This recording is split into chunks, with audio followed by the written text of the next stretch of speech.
話時話兄弟，有冇人想揾呢一個獨立別墅嚟呢度？呢個位好大面積咧，7228方尺大廳。呢個位置大廳同上高係食飯廳。呢一個樓齡咧就應該係老過謝霆鋒嘅，但係呢一個嘅設計到嗰陣時候應該係最時髦啊！嚟上呢邊呢度咧又有半層位置，就嚟到飯廳、廚房。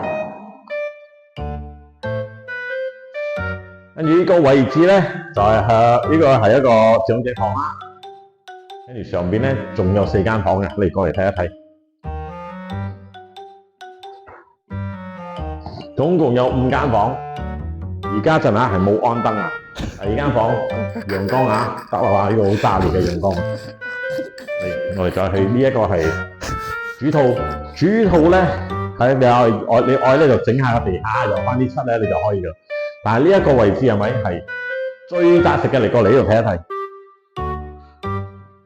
就係呢一個啦，睇到嘛？但係而家係落咗水，所以冇咁清楚。3大天王啊，4大天王全部都睇到，118啊，有頭啊，全部睇得到㗎。嗱，正話我主套呢度見到個3個建築物啦，嚟我哋睇下二房。二房呢度咧就冇廁所，廳出呢個房間出陽台咧，依然係見到個3個建築物嘅，大家睇到啊，好清楚啊。嘅咁樣咧，向呢個孟沙位置呢個小區咧，就非常之安靜嚇，你只係冇聽到啲車聲啊，淨係聽到啲雀仔聲，大家靜一靜，係嘛？